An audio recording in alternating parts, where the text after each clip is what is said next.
biggest clues that mythology primarily evolved as a symbolic language to communicate ideas and concepts is the fact that it's so friggin' weird. Now, I mean no disrespect to the ancient deities of Egypt, Sumer, Greece, and elsewhere, but let's be honest. The gods and goddesses quite often look frankly bizarre, and the things they do often defy logic. That's only true upon first glance, though, when we try to read a mythical story like a literal description of people and events. Mythology does often contain references to real events, places, and people, to be sure, and it does often serve the etiological function of explaining the way the world works. Why the floodwaters or the drought came that one time, why the star fell from the sky, or why the kingdom collapsed, and so on. But when we take a look at a wild, unkempt, four-armed goddess carrying around things like a severed head and a bloody scimitar, a bowl of blood, she's wearing ragged tiger skins and severed body parts, not to mention trampling upon her husband, Shiva, her divine consort, we do have to wonder, what exactly is going on here? I speak, of course, of Kali, Hindu goddess of death and time, whose image is so fearsome and terrifying that she was used as the basis for a demonic idol in the movie Indiana Jones and the Temple of Doom, which is unfortunately how many people in Western countries may know of Kali.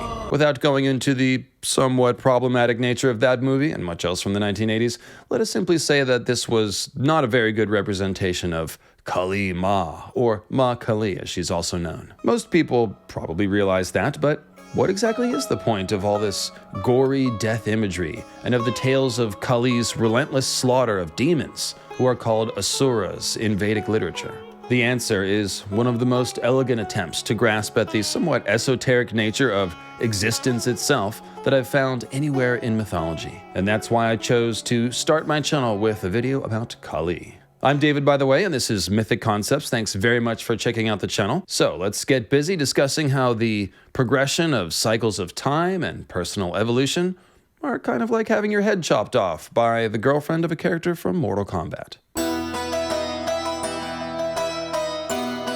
The most common depiction of Kali by far is some version of her trampling or dancing upon her husband, Shiva. There is some degree of variance as to what she holds in her 4 arms, and sometimes she's depicted with 10 arms, but in all versions she holds a scimitar and a severed head, and sometimes she holds a bowl below the head to catch the dripping blood. She wears a cord of severed heads as a necklace, and a string of severed arms or hands around her waist as a macabre kind of skirt. Sometimes she's clad in ragged tiger skins, but more often she's depicted as naked, save for the body parts as jewelry. Her tongue is always lolling out, ever bloodthirsty, a not very hard to interpret symbol of her insatiable desire to destroy. And again, she's trampling on her husband, Shiva, who is often depicted as totally content with the arrangement, somehow. The most common explanation for Kali's trampling upon her husband Shiva has to do with her battle against the demon Raktabija, leader of the Asuras, so let's get to that. This tale was first written down between the 5th and 6th centuries CE in the Devi Mahatmya, which is part of the writings known as the Puranas. Devi Mahatmya is a Sanskrit phrase which means glory of the goddesses, and indeed, the Devi Mahatmya is known for interpreting the primary forces of the universe as goddesses. So here's the setup. On one side, we have the Asura Raktabija, whose name means blood seed. He's called that because of a boon he received from Brahma. If anyone strikes Raktabija, 1,000 new Asuras spring from the blood that is spilt. Sort of like an even worse version of the Lernaean Hydra from Greek mythology. If you're into chopping off Hydra heads, that is. I mean, I say leave them be, but, to each his own. In any case, Raktabija's blood respawn trick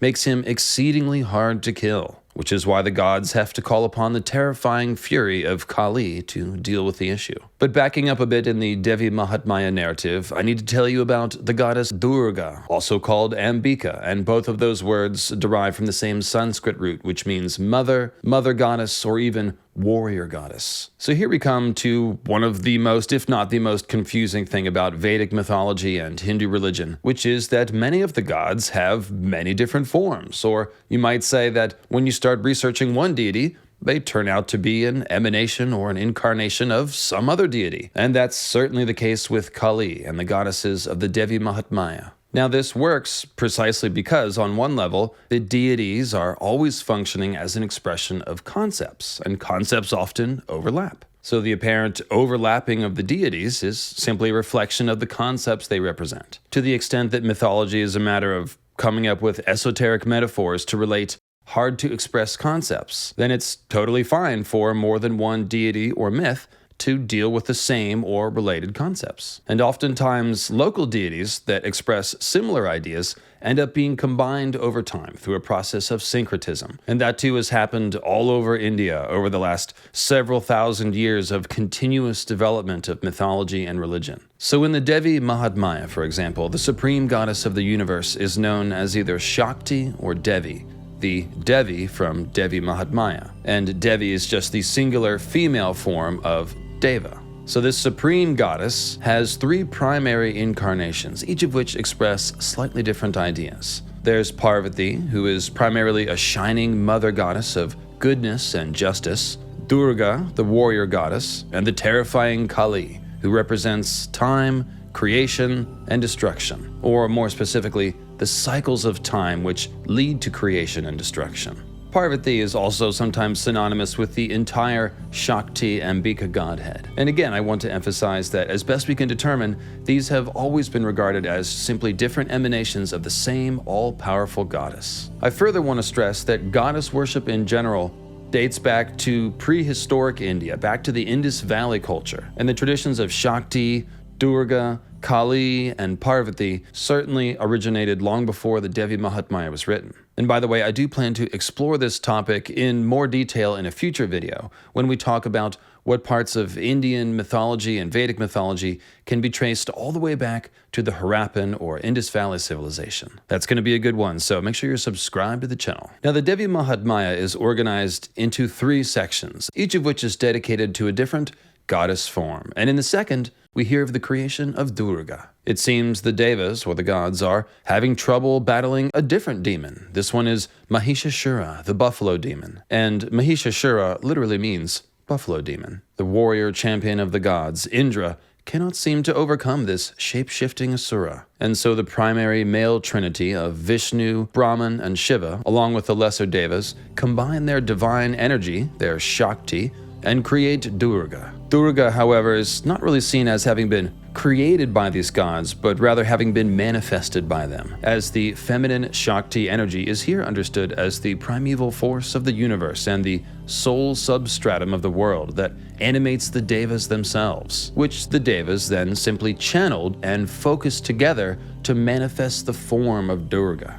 Durga is part warrior goddess, as I mentioned, but one who is usually depicted as calm and serene amidst battle, with a subtle smile to rival that of the Mona Lisa. She's actually the quintessential protective mother goddess, usually called Ma Durga or Durga Ma, and she's quite popular in contemporary Hinduism, with the slaying of Mahishasura being celebrated in northeast India by one of the great festivals, which is called the Durga Puja. Durga is portrayed as having 8 or 10 arms, each holding a divine weapon of some kind, and she rides a lion into battle. After slaying the buffalo demon Mahishasura, Durga is given the epithet Mahishasura Mardini, which means slayer of, well, Mahishasura. So that brings us to part 3 of the Devi Mahatmya, where once again the gods are hard-pressed against an asura, with Raktabija now seemingly their toughest challenge yet. No matter how many devas wound him, his blood continues to spawn more asuras, and the whole thing is spiraling out of control. When Durga rides out to battle Raktabija, she becomes so furious that she knits her brow together, and from her third eye springs Kali, an even more terrifying and furious form of the supreme goddess Shakti Ambika. Kali is able to overcome Raktabija's demon-spawning blood trick by lapping up his blood and his demon spawn with her long, extending tongue as they fight. The narrative of the Devi Mahatmya actually describes Durga and Kali fighting together, with Durga's lion roaring and filling the earth, and then Kali's scream even drowns out the lion's roar, so it's a pretty noisy affair. Durga wounds the demon with dart, thunderbolt, arrows, swords, and spears, while Kali bludgeons him with her skull-topped staff and wounds him with her spear, with Kali's tongue enlarging to capture any blood or new asura spawn. In some folkloric versions of the story, Kali has a snake or jackals which also help to drink up the blood and the newly spawned asuras. Now here's where folklore and the text of the Devi Mahatmya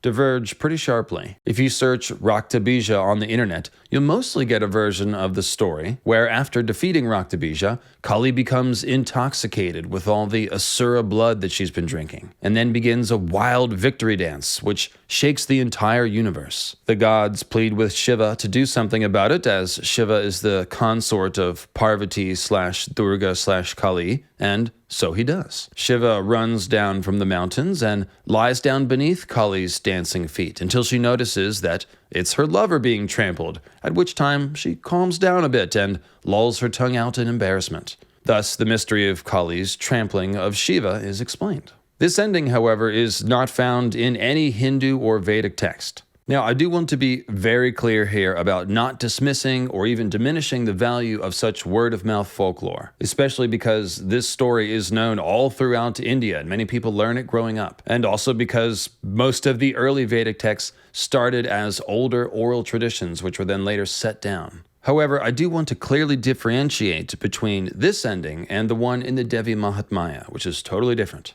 In the written text, Kali and Durga go on to slay a couple of more important demons and then simply withdraw back into the form of the Devi, the original goddess form, and then all the devas gather around and worship her, and then they all eat ice cream or something. I don't know.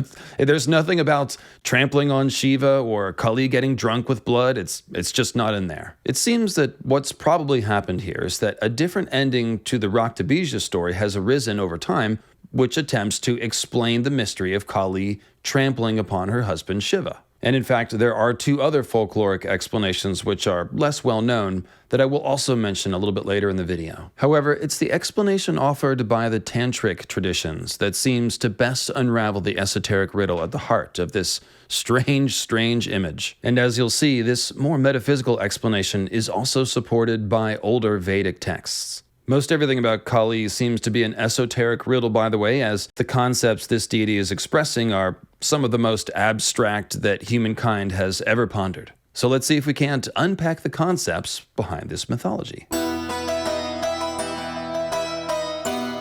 So the first layer of what's going on in the Devi Mahatmya is the thing I mentioned earlier. The authors were attempting to harmonize a somewhat male-dominated pantheon that developed in Vedic India, although the Vedas also do have their goddesses, it should be noted, with other possibly older or just different native traditions of goddess worship. Or perhaps we might say that the authors were simply trying to expand upon and play up the role of the goddesses in Vedic mythology, which then evolved into Hindu mythology. But as I mentioned, goddess worship has always had an important place in the practices of India's people. So the Devi Mahatmya is the goddesses' chance to shine in the religious texts. So you thought Vishnu, Brahman, and Shiva were impressive? Well, turns out, plot twist, the gods depend on the goddesses to bail them out of trouble. And more to the point of this esoteric mythology, the devas, the gods, would themselves be powerless or even inanimate and dead things without the Shakti power of the goddess, the feminine animating force of the universe itself.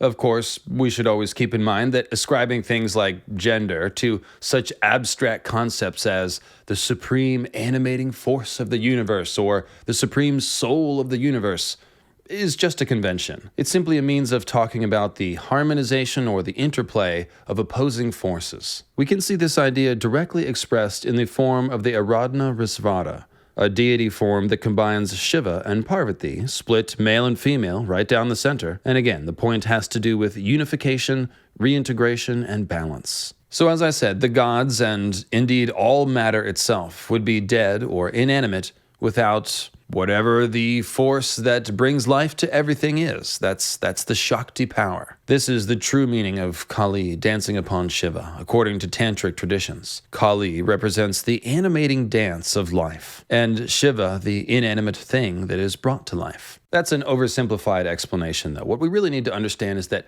Kali represents the emergence of cycles of time from the stillness of the cosmic void, the quiet, slumbering soul of the universe, which is what slumbering dead, or reclining Shiva represents. The name Kali is actually based on two different Sanskrit words which sound the same and have become associated with one another over time, and thus Kali means both she who is black as well as she who is time, fate, and death, or even appointed time or the force of time. So think of Kali as the power needed to cause anything to exist at all, the thing which causes time to emerge from the non-existence of the void. Whereas Shiva represents that void, or we might say he represents the quiet potential for things to exist from which Kali creates. The Hindu concept of existence is largely defined within the context of repeating cycles of creation and destruction, whether that be the ages of the world or the repeating cycles of reincarnation through which an individual moves. And if we were to picture those cycles as the wheels of a great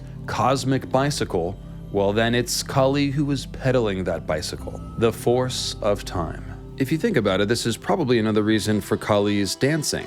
Dancing, or playing music, literally dictates time in the sense that it orders everything to a specific tempo. Thus, the goddess who causes time to move is a dancer. She's setting the pace and dictating the flow of reality itself. So here's where the death and destruction symbolism comes into the picture. If Kali causes the wheels of time to turn, then she is responsible for the creation and the destruction of everything. And indeed, Kali is regarded as existing outside of time, as the primordial force which existed before the universe began and which will still be there after everything ends. Thus, she is the creator and devourer of all things. And this is reflected in lines from the 9th chapter of the Devi Mahatmya that praise the Devi with the words, "Salutation be to you, who in the form of minutes, moments, and other divisions of time bring about change in things, and have, thus, the power to destroy the universe."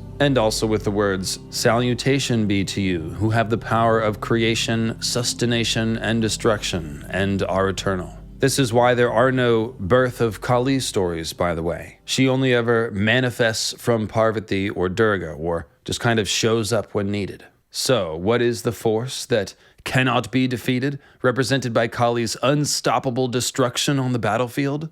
This thing, all things, devours, birds, beasts, trees, flowers, gnaws iron, bites steel, grinds hard stones to meal, slays king, ruins town, and beats high mountain down. The answer is time. What does it say? I said time, time! Time is the answer. Or perhaps we might call it the inevitability of death that comes along with the existence of time. Although that probably would have been too wordy an answer for Gollum. One is reminded of the legend of Thor's 3 challenges that he faced in the castle of the giant, or Jotun, named Skirmir. One of the challenges pits Thor in a wrestling match against the oldest crone in the castle, whom Thor is unable to defeat, hilariously, because the crone turns out to be old age itself, which cannot be defeated and has never been defeated. So too is Kali invincible and ruthless in slaughter. Now, as I mentioned, the very oldest written records of Kali, or goddesses who became synonymous with Kali, support this tantric interpretation of Kali dancing upon Shiva. So the Rig Veda, which was set down somewhere between 1500 to 1200 BCE from older oral traditions, contains a hymn called the Ratri Suktam, which is sung to Ratri, goddess of night, who is understood as synonymous with Kali.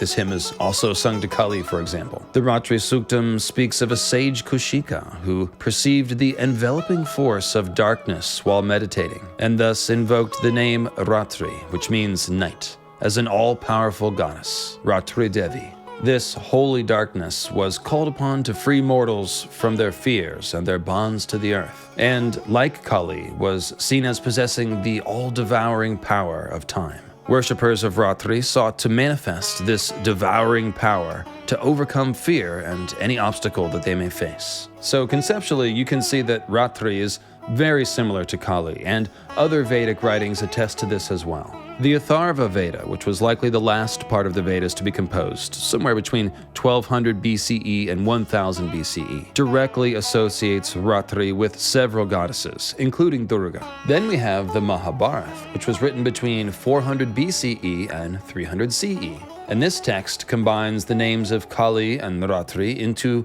Kalratri, and she's very reminiscent of what we saw from Kali in the Devi Mahatmya. She's showing up on the battlefield to battle various asuras and villains, her tongue lolls out, thirsty for blood, and most importantly, she's specifically associated with blackness and the eternal void, like Kali. The Rig Veda also mentions the goddess Nirti, who is the personification of death, decay, and destruction, and who may be either a predecessor to Kali or perhaps just a very similar deity expressing similar concepts. We'll talk more about Nirti in a moment, but I mention her now along with Ratri and Kalratri to simply make the point that there is a continuity of thought about void goddesses that we can trace from the very earliest written records of Indian literature right up to the present. That's an awful lot of thinking about darkness.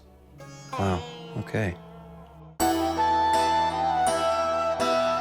Now, lest you think the message of Kali is overly depressing, remember that all of this destruction is also linked to cycles of creation and rebirth. And the idea of her driving cosmic time is intended to be paralleled to the cycles of personal growth, which are supposed to come from the studying of the Vedic scriptures. Most religions and spiritual practices are about self-improvement to some extent, and this is certainly true of Hinduism. And tantric traditions in particular are focused on using meditation to achieve spiritual liberation. The constant battles between the devas and the asuras are therefore generally understood to represent the good and evil instincts within mankind. Basically, any esoteric interpretation of Hindu folklore or scripture presumes this. Thus, we can begin to see Kali's relentless slaughter of asuras as a representation of what we must do to free our higher selves, our good instincts, from encumbrance. We must ruthlessly seek to slaughter any signs of evil or deception inside of us. This is simply a metaphor to describe the essential practice of any kind of quest to obtain spiritual enlightenment or righteousness. It's the process of rooting out ignorance, selfishness, illusion and delusion, and anything else that causes us not to live up to our values, to fall short of our own moral compass, and to fail to reach our own potential. Thus, Kali represents not only the progress of physical time, but the progress of self-improvement, the opposite of personal stasis, in other words, which is a kind of spiritual death or slumber. This stasis and complacency is what we must go to war against, says Kali. Through her bloody trappings, she's telling us that attainment of spiritual freedom comes only through the elimination of attachment and the destruction of false consciousness. That's what the severed head that she holds represents, by the way, false consciousness. And the sword she holds represents the knowledge that destroys illusion. This iconography portrays the process of self-improvement as active, bold, tumultuous, painful even. A striking contrast to the stillness of Shiva's meditation. In the end, these two ideas are no doubt designed to work in tandem. The quiet reflection of meditation should lead to insight, and insight to action. And through this process, we are transformed. What I really like here is how the metaphysical interpretation of Kali dancing upon Shiva, the emergence of reality from the cosmic stillness, perfectly parallels the metaphysical interpretation of transformative action emerging from the stillness of meditation. I did mention that there are two other folkloric interpretations of Kali's dance upon Shiva, and although they're somewhat different from the tantric interpretation, they still work with the same idea of self-improvement or mastery of self. In both of these interpretations, Kali is understood as the destructive aspect of Shiva. When Shiva is portrayed as calm or peacefully reclining beneath Kali's furious dance, he's showing us mastery of his anger or darker thoughts. He's aware of these darker impulses, but remains in control, and he's unperturbed. Now, if we see Shiva depicted as being dead or in pain beneath Kali's feet, that's seen as an expression of Shiva losing control, with his dark side or id taking power. So, although different, you can see we're still dealing with the same concepts. Kali and Shiva are basically always working together to describe and depict the war that is the path to spiritual mastery. The iconography isn't all blood and battle, though. Kali also expresses the love of a mother with the hand signs or mudras that she's frequently making with her right hands. In her Dakshina Kali form specifically, the mudras are Abhaya, fearlessness, and Varada, blessing. This works as a promise of spiritual freedom and salvation to those who have the courage to seek ultimate truth. There's no real comfort in delusion, after all, so the message here seems to be something along the lines of, only the truth will set you free. Another important avenue for spiritual growth and perfection in Hinduism is, of course, reincarnation, with the idea being that the eternal soul is improved upon gradually through multiple life cycles. And those cycles of death and rebirth are, of course, powered by Kali. The garland of severed hands that she wears is specifically tied to the concept of karma and reincarnation. Hands are what you do work with, and this collection of hands represents the work of karma, the many lifetimes of work that it takes to achieve nirvana. The severing of those hands, accordingly, represents Kali's ability to bestow ultimate freedom from the binding of karma. By these means, Kali is seen as helping us to achieve enlightenment, not only by exhorting us to be ruthless in our quest to root out evil and delusion, but also by causing our souls to be reborn from the dissolution of death.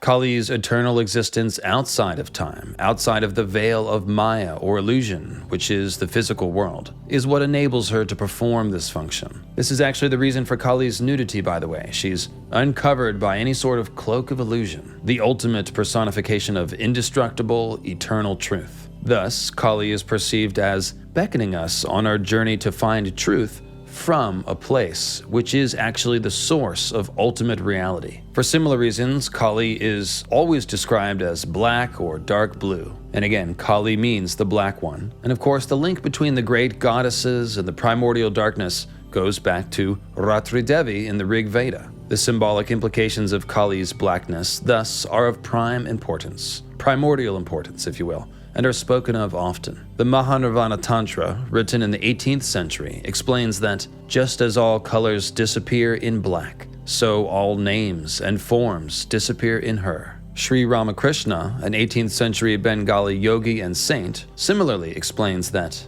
my mother is the principle of consciousness. She is Akhanda Satchidananda, indivisible reality, awareness, and bliss. The night sky between the stars is perfectly black. The waters of the ocean depths are the same. The infinite is always mysteriously dark. This inebriating darkness is my beloved Kali. You can clearly recognize the language of creative chaos here. Kali's darkness represents things from which creation can emerge, like the ocean or space. Kali therefore represents the principle of consciousness that emerges from that darkness, an invisible yet all-pervasive and life-giving force. Sri Ramakrishna also describes Kali as the force behind the sun, which is a kind of Egyptian concept, if you're familiar with that. The thing is, to tap into that force, we must first submit to the destruction of ego. This is the dissolution of Kali, into which all names and forms disappear. And then in terms of reincarnation, we can imagine our souls sort of dissolving back into that dark ocean of Kali upon death, only to re-emerge, reborn from that ocean when we're reincarnated, just as the consciousness of the universe first emerged from that same void. The kindling of consciousness from the void and the spark of awareness itself is often likened to a fire or to a light that blooms in the darkness, and Kali is associated with exactly this sort of fire of awareness. The uncompromising truth which Kali offers is often likened to the fire of the sun, which burns away illusion like morning fog. Along the same lines, the very first written record of Kali by name associates her with a purifying fire, specifically the fire of ritual sacrifice. So again, we have this idea of purification through destruction and dissolution. This text is the Mundaka Upanishad, dating approximately to the 5th or 6th century BCE, and it names Kali as one of the 7 quivering tongues of the fire god, Agni, whose flames devour the sacrifices intended for the gods, thereby transmitting them up to heaven via the rising smoke. Obviously, you'll notice the connection between the lolling tongue of pretty much all Kali depictions and the idea of her as a tongue of the consuming fire god. There's also a deity mentioned in the slightly older Jaminya Brahmana, dated to the 8th century BCE, called Durga Jivi, and the spelling is a little bit different than the regular Durga. And this means the long-tongued one, and this is thought to be an early form of Kali, or perhaps an older goddess whose mythology became combined with Kali over time. Durga Jivi is an ogress who drinks up all the soma produced by the holy yagna ritual of the devas, which causes the devas to become weak. So you can see the similarities to the slightly later concept of Kali as a tongue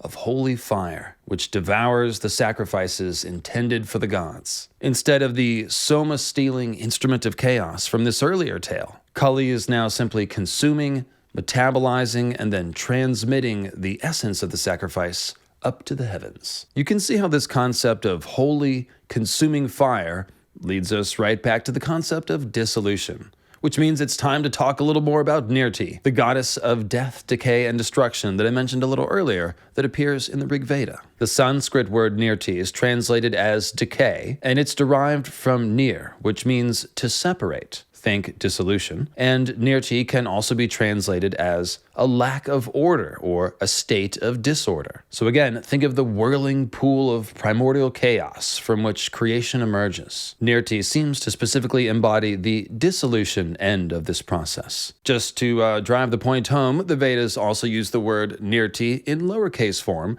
to indicate a realm of non-existence and absolute darkness. The void, essentially. Like her sister void goddess, Kali, Nirti is described as having dark skin and additionally dressing in dark clothes. There's a Hindu Shakta poet from the 18th century named Ramprasad Sen. And by the way, Shakta poet just means that he follows Shaktiism, or the worship of Shakti, the divine goddess. He's also from Bengal, like Sri Ramakrishna, and he associates Kali with the cremation ground, which builds on the concepts of fire and dissolution that we've just been talking about. I'd like to go ahead and read this poem, as it's especially beautiful, if slightly macabre. And the untranslated Indian word at the end, prasad, means a ritual sacrifice, usually in the form of a food. O Kali, thou art fond of cremation grounds, so I have turned my heart into one, that thou, a resident of cremation grounds, may dance there unceasingly. O Mother, I have no other fond desire in my heart. Fire of a funeral pyre is burning there. O Mother, I have preserved the ashes of dead bodies all around, that thou may come. O Mother, keeping Shiva, conqueror of death, under thy feet, come, dancing to the tune of music. Prashad waits with his eyes closed. So you can kind of see what's going on here. The metaphor of the heart as cremation ground is a reference to the holy fire of Kali, which burns away all the bad things that we were talking about earlier. False consciousness, illusion, base desires, selfishness, and so on. This inner fire that Kali bestows to her devotees has a specific name, which is Gyan Agni, which means fire of knowledge. And you can see the name Agni, of the fire god, in that word, Gyan Agni. So this is the sun-like aspect of Kali's truth, which burns away all illusion that we spoke of a minute ago. So once again, you can see how all of the concepts behind Kali's symbols complement one another. And now you can make sense of all the death and gore that pervades her imagery and her stories. Now you know there's nothing to fear. Nothing but the truth, that is, which, on one hand, is kind of like a sword. Sharp, cutting, inflexible, but which also promises a kind of spiritual freedom, the ultimate spiritual freedom, which can only be won through courage. Kali offers us blessing and courage with her right hands, and offers us the sharp tools of freedom with her left. Dancing Kali, pedaling her cosmic bicycle, powering the cycles of time, existence, and reincarnation of which our world is made. Kali, the Divine Mother, who gave birth to all and who waits at the end to welcome us back home, back to the primordial sea from which our consciousness first arose. That's Kali, one of my favorite god forms, and hopefully she's one of your favorites too. And shout out to Pale Horse Designs, who did this awesome Kali artwork on the wall here. Until next time, I'm David. This has been Mythic Concepts. Thanks for watching, and I'll see you next time.